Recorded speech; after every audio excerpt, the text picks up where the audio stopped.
Hello friends. आज हम लोग JEE main daily test number 15 के सॉल्यूशन के सेकंड पार्ट को डिस्कस करेंगे। टॉपिक है काइनेमेटिक्स। फर्स्ट पार्ट में क्वेश्चन 1 to 5 को सॉल्व किए थे। अब हम लोग 6 to 10 के क्वेश्चंस को सॉल्व करेंगे। तो क्वेश्चन नंबर 6 है, the position of A particle moving along x axis is given by xt is equal to atq plus bt square plus ct plus t, where a b c d are constants. Which of the following statements about the motion is true? आप यदि आप इसका option को देखो तो इसमें acceleration की बात कर रहा है, वेलोसिटी की बात कर रहा है, बस दो ही चीज़ों की बात कर रहा है, एक्सलेशन और वेलोसिटी। पोजीशन दिया है तो हम वेलोसिटी निकाल सकते हैं। एक बार इसको डिफ्रेंशिएट करेंगे, वेलोसिटी निकल जाएगा। कितना आया? 3at square plus 2bt plus C. Acceleration निकालें तो एक बार इसको और डिफ्रेंशिएट करते हैं।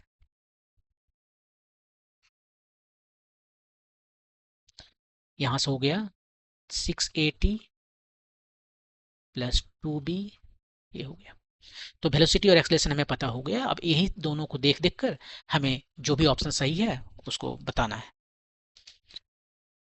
तो पहला इसमें ऑप्शन ये है कि the particles acceleration is constant. Constant का मतलब है वो टाइम पर डिपेंड नहीं करता है। एक्सलेशन देखिए वो टाइम पर डिपेंड नहीं करता है, तो डिपेंड कर रहा है, तो कांस्टेंट है नहीं, ये गलत हो गया। The particles velocity is constant है, क्या पार्टिकल का वेलोसिटी यहाँ पर वो टाइम पर डिपेंड नहीं कर रहा, दो दो जगह डिपेंड कर रहा है, टी स्क्वायर और टी, तो ये भी गलत हो गया। Particle's acceleration is not constant, हाँ ये सही है, वो तो नहीं कांस्टेंट है। And initial velocity is C, अब वेलोसिटी यहाँ पर है। इनिशियल वेलोसिटी किसको कहते हैं? v at T equal to zero, T का वैल्यू जीरो रख दीजिए, ये first term zero, second term zero, C आया। वो ये भी यही बोल रहा है कि इनिशियल वेलोसिटी जो है सो जीरो है, सी है, तो ये आंसर आपका सही हो गया। डी का देखिए, डी का भी देख लेते हैं। अब सही तो हो चुका है, लेकिन particle's acceleration is not constant, ये तो सही है। और initial and its initial value is B, its किसका? इट्स एक्सलेशन का इनिशियल वैल्यू जो है वो बोल रहा है बी है, तो एक्सलेशन यहाँ पर है और एक्सलेशन का इनिशियल वैल्यू आने टी इक्वल टू जीरो पर वैल्यू कितना है वो रख के देखिए। फर्स्ट टाइम तो टी है तो जीरो हो गया, और यहाँ टू भी है, वो बी नहीं है, टू बी है, तो ये वाला गलत हो गया, ये गलत हो गया, इसलिए ये स्टेटमेंट गलत हो गया। इस स्टेटमेंट, ये जो ऑप्शन है उसमें दो स्टेटमेंट है। फर्स्ट स्टेटमेंट जो है वो तो सही है, लेकिन सेकंड स्टेटमेंट गलत है। तो सही होने के लिए तो दोनों स्टेटमेंट गलत होना पड़ेगा ना, यदि उस ऑप्शन में दो दो स्टेटमेंट है। तो तो इस तरह से जो करेक्ट ऑप्शन है ऑप्शन नंबर 3 है। ओके, मूव करते हैं नेक्स्ट क्वेश्चन पे। ये इंटेजर टाइप क्वेश्चन है, ऑप्शन नहीं है। देखते हैं, ए particle starts from the origin, कहाँ से स्टार्ट कर रहा है? ओरिजिन से, और स्टार्ट कर रहा है, मतलब इनिशियल स्पीड क्या है? जीरो। गाड़ी जब स्टार्ट होता है तो स्टार्ट होता है कहने का मतलब स्टार्ट हो रहा है, इसका मतलब रुका हुआ है, तब तो स्टार्ट हो रहा है। तो रुका हुआ है तो इनिशियल स्पीड उसका जीरो हो गया। With an initial velocity of 10 metre per second, मेरा हमारा स्टेटमेंट खुद ही गलत हो गया। यहाँ पर लिखता है particle starts from the origin with an initial velocity of 10 metre per second. ये गाड़ी स्टार्ट नहीं हो रहा, गाड़ी कहीं से आ रहा है और ऑब्जर्वर बैठकर ये टी इक्वल टू जीरो पर देख रहा है। टी इक्वल टू जीरो पर जो है वो देख रहा है कि गाड़ी ओरिजिन पर है और वो कहीं से आ रहा था, उसका स्पीड दिया हुआ है u, वो 10 मीटर पर सेकेंड। आमतौर पर यदि हम बोलते हैं कि स्टार्ट कर रहा है तो रुका हुआ तब स्टार्ट कर रहा है, तो पार्टिकल स्टार्ट नहीं, वो ऑब्जर्वेशन स्टार्ट एक्चुअली, थोड़ा सा स्टेटमेंट में लिखने में गलती हुआ है। ओके, एनीवे, सो ये देखिए ओरिजिन है, यहाँ पर गाड़ी का स्पीड दिया है कम से कम फिगर में 10 मीटर पर सेकेंड से, ये हमारा टी इक्वल टू जीरो पर है और इसका एक्स का वैल्यू जीरो है क्योंकि ओरिजिन है, पॉजिटिव डायरेक्शन में जा रहा है, ठीक है। Its acceleration is given by a is equal to -2x(x²). ये देखिए एक्सलेशन दिया हुआ है, एक्सलेशन जो है सो ये डिस्टेंस का फंक्शन है, तो टाइम का भी होगा, लेकिन खाली डिस्टेंस का यहाँ पर है। डिस्टेंस क्या? पोजीशन का फंक्शन है, ऐसे चल रहा है, x² नहीं है, x है। where x is the position of the particle, find the maximum positive displacement of the particle from the origin in meter to the one significant digit। यहाँ पर आपको बताना है ये मैक्सिमम है। मैक्सिमम कब होगा? ये देखिए जो है पोजीशन देख रहा है, मैक्सिमम पोजीशन देख रहा है, इसके आगे नहीं जा रहा है। कब इसके आगे नहीं जाएगा? जब उसका स्पीड यहाँ पर जीरो हो जाए, इसका वेलोसिटी जीरो हो जाए, और वेलोसिटी हो सकता है अपना रास्ता चेंज करे, डायरेक्शन चेंज करे। ये अभी किधर जा रहा है? राइट साइड में जा रहा है, और इस पर देखिए एक्सलेशन जो लग रहा है वो निगेटिव है, तो इसका सर्टेनली इसका स्पीड कम होगा। इसका वेलोसिटी कम होते होते होते होते यहाँ पर आके वो जीरो बन गया, और उसके बाद में ये तब भी काम कर रहा है, एक्सलेशन तब भी काम कर रहा है, डायरेक्शन पीछे की ओर निगेटिव एक्स डायरेक्शन में। तो अब यहाँ से ये मूव करेगा, अपना डायरेक्शन चेंज करके ये चलना शुरू करेगा लेफ्ट साइड में, और इधर जाते रहेगा। क्वेश्चन पूछा कि मैक्सिमम जहां पर है इसका पोजीशन, मतलब कि जहां पर उसने अपना रास्ता चेंज किया, रास्ता चेंज नहीं किया, डायरेक्शन चेंज किया, वापस आना जहां से शुरू किया, वो आपको बताना है। मैक्सिमम पोजीशन, एक्स मैक्सिमम बताना है। तो इसको बनाने के लिए बहुत तरीके हैं, मैं एक एक करके आपको सारे तरीके बताता हूँ, आप देखिए कितना इंटरेस्टिंग है। पहले हम जो है सो मेथड 1 जो है कैलकुलस यूज करते हैं। यहाँ पर जो एक्सलेशन है वो कांस्टेंट नहीं है, राइट? एक्सलेशन जो है वो कांस्टेंट नहीं है, और जब एक्सलेशन कांस्टेंट नहीं होता है तो हमारे पास जो वेपन है वो है कैलकुलस, हम कैलकुलस यूज करते हैं। तो ए को क्या लिखते हैं? D v by d t लिखते हैं, जहां पर भी वेलोसिटी है और ये एक्सलेशन है। अब यहाँ पर टाइम का तो कहीं कुछ बात नहीं हो रहा है, तो ये जो वेरिएबल टाइम है उसको हटा देते हैं। कैसे हटाएंगे? ऐसे करते हैं, हम डी एक्स से ऐसे लिख सकते हैं, चेन रूल। भी जो है सो फंक्शन है एक्स का, और एक्स फंक्शन है टाइम का, तो वही चेन रूल लगाएं। और D x by d T क्या होता है? D x by d T velocity होता है। अब देखिए हमारे पास टाइम नहीं है, ठीक है, एक तरफ एक्सलेशन है जो कि दिया हुआ है, एक्सलेशन कितना है? -2x, और एक तरफ हमारे पास है d v by d x. अब आप बिना मैथमेटिशियन को कुछ बताए आप इसको ऐसे लिख लीजिए, क्रॉस मल्टीप्लिकेशन कर लीजिए। मैथमेटिशियन को नहीं बताना है, यहाँ पर जो है हमने एक स्टेप ओवर स्टेपिंग किया है, ठीक है। अब यहाँ पर जो लिमिट रखते हैं, जब x जीरो है ओरिजिन पर तो वेलोसिटी कितना था? वेलोसिटी था 10, राइट? देखिए 10 था, और जब x जो है मैक्सिमम पर पहुंच गया तो वेलोसिटी कितना आया? जीरो। यहाँ पर वेलोसिटी जीरो हो गया, बस आपका आंसर आ गया यहीं से। अब ये कितना हो गया? ये हो गया -2, x का इंटीग्रेशन हो गया एक्स स्क्वायर बाय 2, लिमिट रखिए 0 to x max. Right side में ये भी है, भी का हुआ भी square by 2, lower limit 10, upper limit 0, ये दो तो खत्म हो गया। ये कितना आया? -x मैक्स का स्क्वायर, और इधर कितना आया? पहले जीरो रखिए, 0 स्क्वायर -10 स्क्वायर, सो 100/2, तो ये -50 हो गया। दोनों तरफ माइनस है, खत्म हो गया, तो x मैक्स जो है आ गया आपका √50, यानी 5√2। इसको मल्टीप्लाई कीजिए, क्योंकि वैल्यू आपको इंटीजर में आना चाहिए, 1.414, और कितना वैल्यू फाइनली आया आपका? 70 हुआ, 1 2 3, 7 पॉइंट कितना आ रहा है? यही आ रहा है 7। इंटीग्रल वैल्यू जो है सो 7 हो गया, एक्स मैक्स 7 मीटर। ये आपका आंसर है।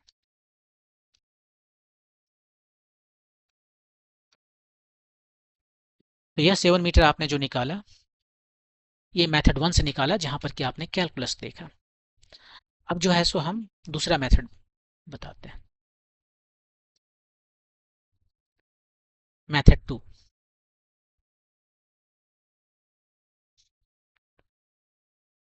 मेथड 2 क्या है कि यहाँ पर मैंने कहा था कि एक्सलेशन यदि कांस्टेंट नहीं रहता है तो हम कांस्टेंट एक्सलेशन का जो फार्मूला होता है ना, कौन कौन सा फार्मूला आपको पता है कांस्टेंट एक्सलेशन में? स्टार्ट कीजिए, v equal to u plus a t, s equal to u t plus half A T square, v square equal to u square plus 2s। मैंने लिए 3 फार्मूला है, यहाँ पर जो मेरे काम का है वो ये फार्मूला था, राइट? यदि एक्सलेशन कांस्टेंट रहता तो इस फार्मूला को लगाते, कांस्टेंट नहीं है फिर भी हम लगा रहे हैं। बस फर्क इतना है कि ए को हम एवरेज ले ले रहे हैं।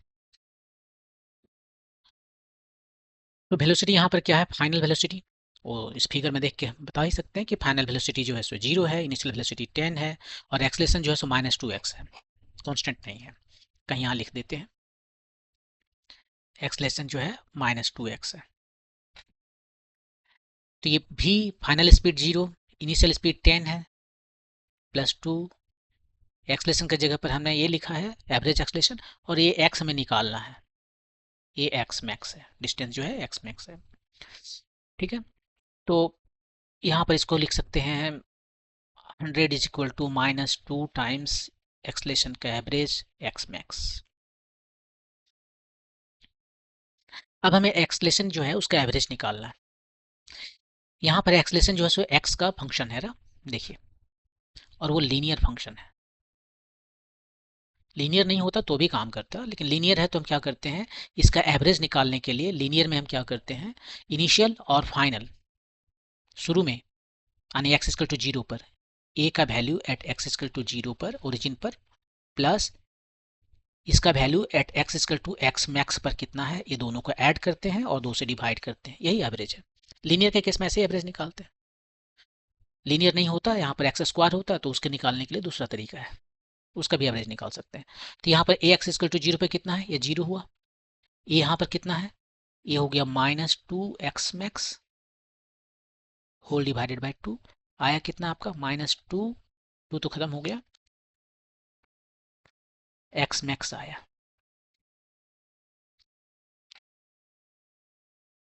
इसी को वैल्यू यहाँ पर हम सब्स्टिट्यूट कर देते हैं, 100 इज इक्वल टू -2, एक जगह पर हम लिखते हैं -x मैक्स, और इधर भी x मैक्स है। ये 2 से यहाँ चला गया, ये तो 50 आ गया लेफ्ट साइड में, और ये आ गया आपका x मैक्स का स्क्वायर। तो जो मैक्सिमम पोजीशन है, मैं कभी इसको सुपरस्क्रिप्ट कभी सबस्क्रिप्ट लिख रहा हूँ, आप उतना इग्नोर कीजिए। 5√2 जो कि आया 7 मीटर। सेम आंसर, कैलकुलस से निकाले, यहाँ से निकाले, दोनों एक ही है। मैं कहूँगा कैलकुलस यूज कीजिए, कैलकुलस भी बहुत ज़्यादा डिफिकल्ट नहीं है। तो ये हो गया। अब आप क्या कर सकते हो कि और भी मेथड से बना सकते हो। तीसरा मेथड मैं आपको बता रहा हूँ।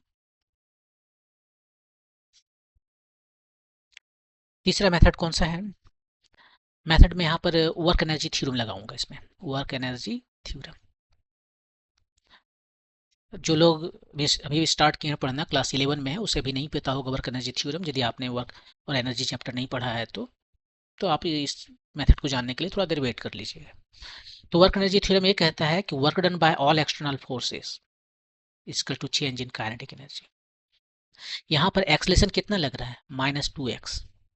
एक्सलेशन है, इसका मतलब फोर्स लग रहा है, राइट। फोर्स कितना होता है, मास टाइम एक्सलेशन। मास कितना है, m, जस्ट m ले लेते हैं अभी, तो ये हो गया 2mx, इतना फोर्स लग रहा है। और ये जो फोर्स लग रहा है वो कितना वर्क डन कर रहा है, फोर्स टाइम डिस्प्लेसमेंट, उसको इंटीग्रेट कर देंगे, यही वर्क डन हो रहा है। और ये है change in kinetic energy, final kinetic energy times minus minus initial kinetic energy. Final में तो रुक गया है, यहाँ से चलने के लिए, यहाँ से चलना शुरू किया 10 मीटर पर सेकेंड से, और यहाँ पर आके एक्स मैक्स पर वो रुक गया, ये तो रुक गया है। इनिशियली इसका कितना स्पीड है, हाफ एम भी है, हाफ एम भी स्क्वायर भी है 10, तो ये कितना आया, हाँ एम टाइम्स 50। और इधर इधर का तो कैलकुलेशन नहीं किया है, हम करते हैं, कहाँ से कहाँ तक जाना है, 0 से लेकर एक्स मैक्स तक जाना है। एफ का वैल्यू कितना है, -2mx, -2mx dx, और लिमिट है 0 to x max. -2m common कर लेते हैं क्योंकि कांस्टेंट है, x का इंटीग्रेशन x²/2 होता है, और लिमिट रखते हैं 0 टू एक्स मैक्स, और इधर है आपका -50m। ये -m खत्म कर देते हैं, यहाँ से -m खत्म हो गया, क्या बच गया इधर, ये 2 भी खत्म हो गया, इधर बच गया जस्ट x मैक्स का स्क्वायर -0 इसका स्क्वायर, और इधर बच गया आपका 50। तो यहाँ से आपका x मैक्स आ गया 5√2 जो कि 7 है। तो आप इससे भी बना सकते हो वर्क एनर्जी थ्योरम यूज करके। यह तब पॉसिबल है यदि एक्सलेशन जो है सो दिया हुआ है as a function of position, या फिर आप उसको कन्वर्ट कर सकते हो acceleration as a function of position. Okay, और कोई मेथड है क्या? इस क्वेश्चन के लिए, पर्टिकुलरली इस तरह के क्वेश्चन के लिए एक और मेथड है, और वो मेथड है, आपको मैं फिर बताता हूँ, वो और भी ज़्यादा क्विक है। लेकिन इसके लिए आपको पता रखना पड़ेगा सिंपल हार्मोनिक मोशन। देखिए यहाँ पर जो एक्सलेशन था वो क्या दिया हुआ था, acceleration equal to -2x। Acceleration जब जो है सो -x के प्रोपोर्शनल होता है तब वो सिंपल हार्मोनिक मोशन में रहता है, तभी ऐसा होता है। और एक्चुअली जो एक्सलेशन है उसको हम लिख सकते हैं -ω²x। ओमेगा इसका एंगुलर फ्रीक्वेंसी है।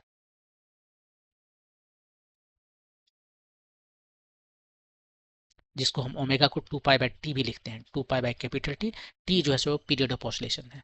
जैसे मान लीजिए यहाँ से चलना शुरू किया इसने, तो एक यहाँ गया, वापस आया इधर, और फिर यहाँ तक आया, ये एक टाइम पीरियड हो गया। t=0, t=T पर वापस आ गया, लेफ्ट राइट गया, वहाँ से वापस आया, लेफ्ट गया, वहाँ से वापस आया, एक ऑसिलेशन कंप्लीट हुआ।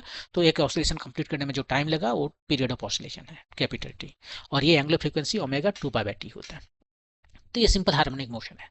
तो यहाँ से आप तुरंत बता सकते हो कि ठीक है, ए को हम लिख सकते हैं -ω²x और -2x, ये सिंपल हार्मोनिक मोशन है।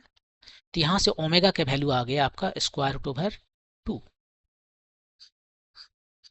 ठीक है, अब इतना यहाँ का वैल्यू आ गया, और पूछा आपसे क्या गया है, आपसे पूछा गया है, देखिए यहाँ पर फिर मैं बना रहा हूँ फिगर, ये ओरिजिन है, यहाँ पर इसका स्पीड है 10 मीटर पर सेकेंड, और यहाँ पर आपको इसका स्पीड खत्म हो गया, और ये आपका एक्स मैक्स है, और ये सिंपल हार्मोनिक मोशन भी है। यहाँ से स्टार्ट किया था, इधर गया, तो ये आपका एम्पलीट्यूड हो गया, एक्स मैक्स क्या हो गया, एम्पलीट्यूड हो गया। ओमेगा आपको पता है, और ये वेलोसिटी यहाँ पर जो है, यहाँ का वेलोसिटी आपको पता है, यहाँ का तो 0 है, यहाँ का भी वेलोसिटी आपको पता है। तो वेलोसिटी के लिए फार्मूला क्या देते हैं सिंपल हार्मोनिक मोशन के लिए? सिंपल हार्मोनिक मोशन में जो वेलोसिटी है उसका फार्मूला देते हैं omega √, amplitude square minus x square. X उसका पोजीशन है कहीं पर भी जहाँ पर आप वेलोसिटी बता रहे हैं। ठीक है, तो हम वेलोसिटी यहाँ पर दे रहे हैं 10 पे, ओरिजिन पे। ओरिजिन पर एक्स को क्या लिखेंगे, 0।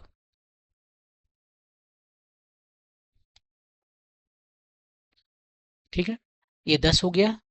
ओमेगा का वैल्यू √2 आया, ये कंपैरिजन से, एक्सलेशन को कंपेयर किए सिंपल हार्मोनिक मोशन से। ए का वैल्यू, ए क्या है, ए एम्पलीट्यूड है, और एम्पलीट्यूड यहाँ पर एक्स मैक्स ही एम्पलीट्यूड है, एक्स मैक्स का स्क्वायर -0। तो यहाँ से आपको मिल गया, इसको उधर ले चलिए, 5√2 इक्वल टू एक्स मैक्स, यानी कि x max is equal to 7 metre.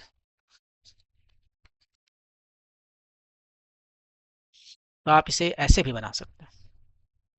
तो इसको मैंने कई तरीके से बताया, सबसे इजी जो आपको लगे आप उससे बनाइए। अब मेरे ख्याल से सिंपल हार्मोनिक मोशन काफ़ी इजी है, लेकिन कैलकुलस वाला भी कोई ज़्यादा डिफिकल्ट नहीं है, ये भी तुरंत बन गया, राइट। एनीवे, मूव करते हैं नेक्स्ट क्वेश्चन पे। क्वेश्चन है कि एक स्टोन है, is thrown vertically upward from the top of A tower. Okay, ये मान लीजिए टावर है आपका, इधर टावर है, इस खिड़की बना देते हैं, यहाँ से ऊपर फेंका, इनिशियल स्पीड 20 मीटर पर सेकेंड, ऊपर फेंका, उधर जाएगा। रास्ता देखिए सेम ही है, ये मैं जानबूझ कैसे बना रहा हूँ फॉर क्लैरिटी केवल। ऐसा नहीं है कि आप इधर से फेंकोगे तो इधर से होकर जाएगा, वो आपके पास से ही होकर आ रहा है, राइट। ये मोशन इन वन डायरेक्शन है, ये मैं केवल ऐसे जो बनाया हूँ सब क्लैरिटी के लिए बनाया हूँ। आगे क्या लिखा है, इसका स्पीड जो है यहाँ पर u, वो है 20 मीटर पर सेकेंड, ऊपर भेज रहा है, अपवर्ड। एंड ये t=0 पर फेंका गया यहाँ से, जो वापस यहाँ पर आया t=t1 पर, and hits the ground after t2 second. Ground कब पहुंचा, t2 सेकेंड में। t=0 पर ऊपर फेंकना शुरू किया, वापस उसी के लेवल में आया, उसका हाथ में कहीं आया t=t1 पर, लेकिन पकड़ा नहीं, उसने छोड़ दिया, वो जमीन पर जाके गिरा, जमीन पर गिरा t=t2 सेकेंड पर। If the height of the tower is h, ये जो हाइट है टावर का वो h है, और T T equal to 5t1। h/10 का वैल्यू बताना है, g का value 10 metre per second square लेना है। तो देखिए इसको क्या करें, कैसे बनाएं। सबसे पहले जो है हम इसका नाम दे देते हैं, इसको a कहते हैं, इसको b कहते हैं, इसको c कहते हैं, ये d कहते हैं। तो t1 जो है सो ए बी सी मोशन को कंसीडर करें हम। अब यहाँ पर जो मोशन हम कंसीडर कर रहे हैं, ये मोशन का पाथ दिखा रहे हैं, ए टू बी टू सी, ए से बी गया, बी से वापस सी तक आया। और सेकेंड केस में जो हम मोशन कंसीडर करेंगे वो होगा पूरा, ए से बी गया, बी से सी गया और सी से डी गया, जमीन पर आ गया है। तो एक एक करके देखते हैं। एबीसी मोशन को कंसीडर करते हैं और हम कौन सा फार्मूला लगाते हैं, हमें टाइम निकालना है ना, s equal to u t plus half A T square का फार्मूला लगाएंगे। किसी एक डायरेक्शन को पॉजिटिव लेना है, ऊपर वाले को पॉजिटिव लेनी है डायरेक्शन, चाहते तो नीचे को भी ले सकते थे, कोई फर्क नहीं आएगा, माइनस माइनस सब खत्म हो गए, आंसर आपका एग्जैक्टली सेम आएगा। एस कितना है, जहां से चला था वहीं पर आया, एबीसी मोशन देख रहे हैं, ए से गया, बी तक गया, वापस सी तक आया, जहां से चला था वहीं तक आया। तो वर्टिकल मोशन हम देख रहे हैं, ये सब हॉरिजॉन्टल मोशन तो देख नहीं रहे हैं, वर्टिकल मोशन है। तो वर्टिकल मोशन हाइट कितना है, 0 एबीसी मोशन के लिए। इनिशियल स्पीड क्या है, 20 दिया है। टाइम कितना लगा यहाँ से वापस आने में, t1 प्लस हाफ। ए वाई कितना है, एक्सलेशन एलोंग वाई एक्सिस क्या है, एक्सलेशन जो है सो g है, वो भी नीचे लग रहा है, ऊपर वाले डायरेक्शन को हम पॉजिटिव लिए हुए हैं, तो इसको -g करना पड़ेगा, और टाइम t1 है। अब यहाँ से आप देख सकते हो कि एक तो t1 का दो ठो वैल्यू आएगा, एक t1 है सो 0 आएगा, और दूसरा t1 जो है सो क्या आएगा, आएगा 2 टाइम्स 20 बाई जी, दो ठो टाइम आएगा। तो 0 मतलब स्टार्टिंग जब किए थे तब का है, मैथमेटिक्स सब कुछ बता देता है, तो उसको तो छोड़िए। और ये हो गया कितना, जी के वैल्यू को हम हटा देते हैं जी, और रख देते हैं 10, जी के वैल्यू 10 लेना है, तो 4 सेकेंड। तो t1 का जो वैल्यू हम एक्सेप्ट करने जा रहे हैं वो 4 सेकंड, जीरो नहीं करेंगे, जीरो तो स्टार्ट ही हुआ था, यहाँ सी पर आने में उसे 4 सेकंड लगा। और यहाँ पर बोला है t2 कितना है, t2 जो है सो 5 t1 है, तो 5 टाइम्स t1 है 4, सो 20 सेकेंड। यहाँ से फेंका तो धरती पर आने में उसे 20 सेकंड लगा, इसके हाथ के बराबर के डिस्टेंस आने में 4 सेकंड लगा। ये हाइट का 10वां पार्ट बताना है। फिर यहाँ पर हम वही फार्मूला यूज करते हैं, s equal to u t plus half A T square, ये फार्मूला यूज करने रहे हैं। किस मोशन के लिए, ए बी सी डी, ए से स्टार्ट किया, वापस फाइनली डी पर गया, तो A initial position, D final position. ये डिस्प्लेसमेंट कितना है, नीचे है अब डिस्प्लेसमेंट, राइट, स्टार्ट किया ए से, गया नीचे, और ऊपर वाला डायरेक्शन को पॉजिटिव माने हुए हैं, तो नीचे को -h कहेंगे। u कितना है, किससे भेज दे, u है 20 प्लस 20, प्लस इसलिए क्योंकि ये ऊपर जा रहा है, राइट, और ऊपर के डायरेक्शन को हमने पॉजिटिव माना हुआ है। टाइम कितना लगा, t2 plus half A T square, A कितना है -g, माइनस इसलिए क्योंकि g नीचे है, हमारा डायरेक्शन पॉजिटिव ऊपर है, और t2 स्क्वायर। t2 का वैल्यू हमें पता है 20 सेकंड, रखते जाइए, 20 टाइम्स 20 माइनस जी का वैल्यू 10 है, तो 10/2 5 टाइम्स 20 का स्क्वायर, ये हो गया 400, और ये हो गया कितना हो गया, 400 को 5 से गुना किए 2000, तो -1600, h का वैल्यू आया 1600। तो h हमसे h का वैल्यू नहीं पूछ रहा है, हमसे h/10 का वैल्यू पूछ रहा है। तो फाइनली h/10 का वैल्यू कितना आया, 1600 डिवाइडेड बाय 10, सो 160 मीटर, यही आपका आंसर है। तो इसको आप ऐसे बना सकते हैं। ओके, मूव करते हैं नेक्स्ट क्वेश्चन पे। A car accelerates from rest मतलब इनिशियल स्पीड जो है सो 0 है, at t equal to 0, constant rate alpha, जो कार का एक्सलेशन का रेट है वो अल्फा है, यानी एक्सलेशन अल्फा है, फॉर सम टाइम, कुछ टाइम तक, after which it decelerates at the constant at beta, यहाँ बीटा निगेटिव होगा, डिसलरेशन बीटा है तो एक्सलेशन जो है माइनस बीटा होगा, and come to the rest. If the total elapsed time is capital T, the maximum velocity attained by the car is k alpha beta t by alpha plus beta. Find the value of k. तो इसको बनाने के लिए हम पहले graph बना लेते हैं। स्टार्ट कहाँ पर किया, मान लेते हैं ओरिजिन से स्टार्ट किया, इधर हम टाइम लेते हैं और इधर हम वेलोसिटी लेते हैं। टी इक्वल टू 0 हमारा यहाँ पर है, और ये कैसे जा रहा है, कांस्टेंट अल्फा से जा रहा है, कांस्टेंट एक्सेलरेशन से जा रहा है, स्पीड बढ़ रहा है, और बढ़ते बढ़ते स्पीड जो है कितना गया मैक्सिमम, इसको वी एम कह देते हैं, वी मैक्स। और उसके बाद में यहाँ तक पहुँचने के बाद में अब वो जो डिसलरेट शुरू किया उसने, और डिसलरेट शुरू किया और यहाँ पर आके वो रुक गया। फिर देखिए उसका स्पीड क्या है, वाई एक्सिस में स्पीड है, रुक गया, 0 से स्टार्ट किया था 0 पर पहुँच गया। ये था हमारा वी एम। फर्स्ट टाइम उसने कितना टाइम लगाया, मान लीजिए कुछ टाइम लगाया उसने, कोई टाइम बोल दीजिए उसको, T is equal to T0 बोले, जस्ट टी बोल देते हैं, क्या दिक्कत है। और यहाँ पर जो टाइम लगा है वो कितना है,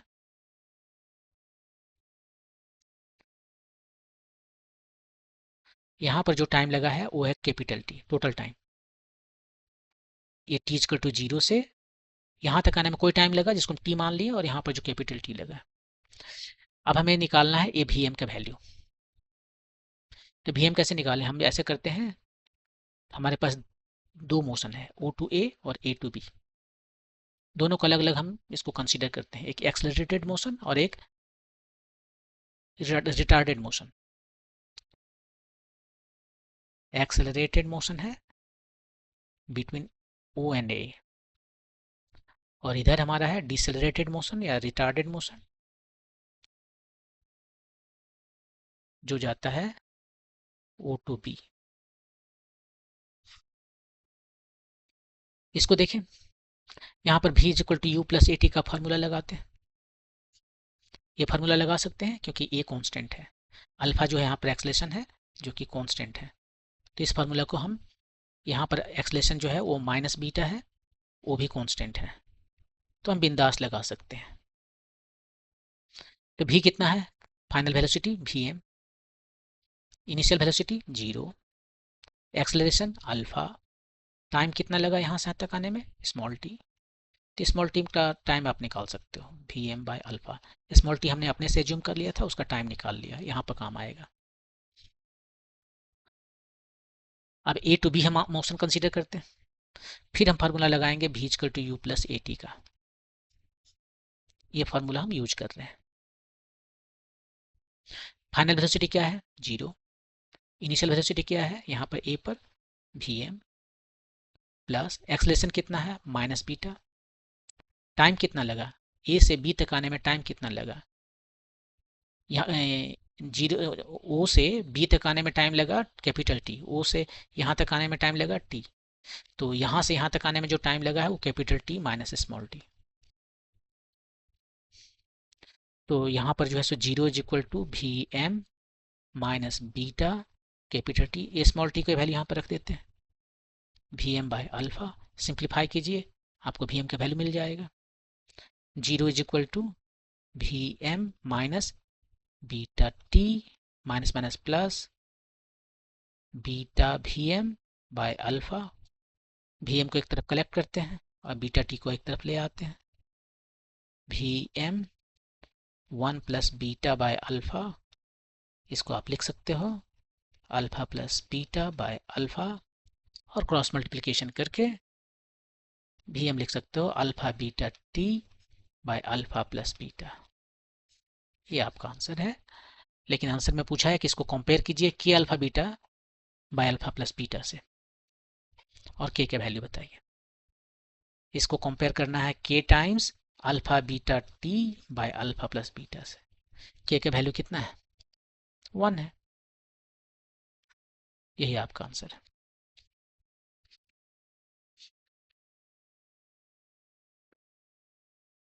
ओके, मूव करते हैं लास्ट क्वेश्चन पर। क्वेश्चन नंबर 10, क्वेश्चन है कि consider a vernier caliper.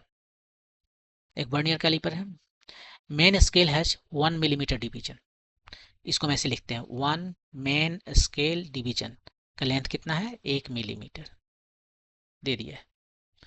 n divisions of vernier scale coincide with n-1 division of main scale, n vernier scale division equal to n-1 main scale division. Main scale division. क्या निकालना है? Least count of the vernier calliper is this much, least count के लिए बताना है। देखिए list count के लिए हम जो फॉर्मूला देते हैं वो क्या देते हैं, least count is equal to n minus m by n m s t. आप बोलोगे एन एम एस भी क्या है? इसके लिए एन और एम हम ऐसे लिखते हैं, n v s t is equal to m m s t. यहाँ पर याद रखने के लिए देखिए m m s t, m के साथ एम मैच कर रहा है, एम एम एस टी ये मैच कर रहा है। तो यहाँ पर n v s t equal to m m s t है, ये यदि होता है तो लिस्ट काउंट का फॉर्मूला हम लिखते हैं n minus m by small n m s t. और यहाँ पर इसको कंपेयर कीजिए, यहाँ से एन के जगह पर क्या आया आपका, एन के जगह पर है कैपिटल एन, और एम के जगह पर क्या है, इस capital n minus small n minus one. उसी को सब्सटीट्यूट कीजिए, इसको आप सब्सटीट्यूट कीजिए, एन के जगह पर कैपिटल एन, एम के जगह पर एन माइनस वन, एन के जगह पर कैपिटल एन, इतना एम एस टी। ये कितना हो गया, एन माइनस एन खत्म, one by n m s t. आप बहुत सी जगह देखते हैं कि ये डायरेक्ट फार्मूला यूज करते हैं, इसको हमेशा यूज नहीं करने का है। इसको ये जो जनरल फार्मूला है ये जनरल नहीं है, ये फार्मूला जनरल है। यदि यहाँ पर लिखा होता n v s t equal to n minus two m s t, तब ये फार्मूला काम नहीं करता ना, तब यहाँ पर टू बाय एन होता। तो जनरल फार्मूला ए है। या फिर ये फार्मूला कहाँ से निकाला गया है, ये फार्मूला निकाला गया है least count is equal to one m s t minus one b s t, यहाँ से निकाला गया। वन बी एस टी यहाँ से एम बाई एन आ जाएगा, उसी का सब्स्टिट्यूट कीजिए तो ये फार्मूला आ जाएगा। ये जो डिफरेंस है एक मैन स्केल डिवीजन और एक वर्नियर स्केल डिवीजन का, उसी को लिस्ट काउंट कहते हैं। तो यहाँ पर आपका कितना आया, one by capital n m s t की वैल्यू रखिए, वन एम एस टी कितना है मिलीमीटर में, 1 मिलीमीटर है, और लिस्ट काउंट भी दे दिया है 0.02 मिलीमीटर, 0.02 मिलीमीटर, 0.02, ठीक है। तो यहाँ से n का वैल्यू निकल जाएगा आपका 1 डिवाइडेड बाय 0.02, इसका मतलब है 100 divided by 2, so n equal to 50। ये आपका आंसर आया, n इजकल टू 50। तो कहने का मतलब है कि 50 वर्नियर स्केल डिवीजन जो है वो 49 मेन स्केल डिवीजन के बराबर है। यदि ऐसा है तब आपका लिस्ट काउंट आएगा 0.02। 10 रहता है तो कितना आता है, आप यहाँ से निकाल सकते हो लिस्ट काउंट। अब क्वेश्चन बन चुका है, अब मैं थोड़ा सा इधर उधर बता रहा हूँ।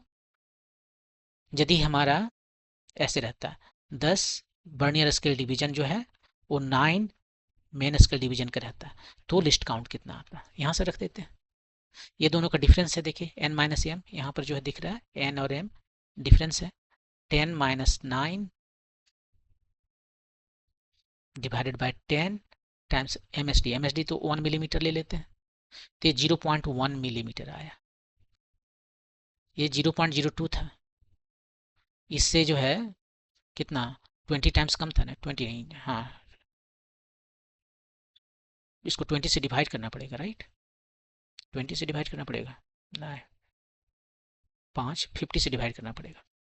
यदि मान लीजिए ए ना होकर 10 वी नहीं होता, 20 वी और उससे एक कम 19 एम रहता है, तब लिस्ट काउंट कितना आता है। ये दोनों का डिफरेंस यहाँ पर फार्मूला जो हमारा है, किधर है फार्मूला, ये n माइनस एम, और यहाँ पर हम हमेशा लिखते हैं ना, इसको यहाँ पर लिख दें क्या, n v s t equal to m m s t, हम ऐसा लिखते हैं, m और m में मैच कर रहा है। तो यहाँ पर ये दोनों का डिफरेंस है n minus m, 20 minus 19 whole divided by 20, और एक एम एस टी का वैल्यू कितना है, ये एम एस टी आता है यहाँ पर फार्मूला में हमारा जो है, ये देखिए एम एस टी है, एम एस टी तो 1 मिलीमीटर दे ही दिया है, तो ये आया 1 बाय 20 मिलीमीटर, सो 0.105 मिलीमीटर। ये 0.05 मिलीमीटर है, ये लिस्ट काउंट इससे भी कम है, मतलब ये ज़्यादा प्रिसाइज है, कैलकुलेशन यहाँ ज़्यादा अच्छा दे रहा है। आप ऐसे ही निकाल सकते हो जितना मर्जी है उतना। यदि मान लीजिए 100 वी इक्वल टू 99 MSD होता है। तो क्या करते हैं, तो लिस्ट काउंट कितना आता है, तो 100 माइनस 99 होल डिवाइडेड बाय 100 इतना मिलीमीटर, ये आ गया 1/100, सो 0.01 मिलीमीटर। इसका आधा, यहाँ 50 था, 50 MSD इक्वल टू 49, यहाँ पर 100 BSD इक्वल टू 99 MSD, ये और कम हो गया। लेकिन ये सारे जितना BSD आप कैसे देखोगे, 1 मिलीमीटर में नहीं देख सकते हो। मैंने क्या है कि वर्नियर कैलिपर जो है वो वर्नियर स्केल जो है वो काफ़ी बड़ा हो जाएगा। देखिए कितना बड़ा हो जाएगा, वर्नियर कैलिपर जो है सो 99 मिलीमीटर के बराबर होगा। 99 मिलीमीटर मतलब वो कितना हुआ, 10 centimetre, right. 100 millimetre so 10 centimetre के बराबर हो जाएगा, तो ये काफ़ी बड़ा होने लगता है। और वहाँ पर एक मैग्नीफाइंग ग्लास जैसे रखना चाहिए ताकि हमें अच्छा सा दिखे। फिर ये प्रॉब्लम होने लगता है, टेक्निकल प्रॉब्लम्स, इंजीनियरिंग प्रॉब्लम होने लगता है, इसलिए यूजुअली 50 से ज़्यादा नहीं रखते हैं। आप यदि एकदम एक्यूरेट करना है, बहुत एक्यूरेट करना है, तो आप जो सो 1000 ले लीजिए। 1000 BSD is equal to 999 MSD।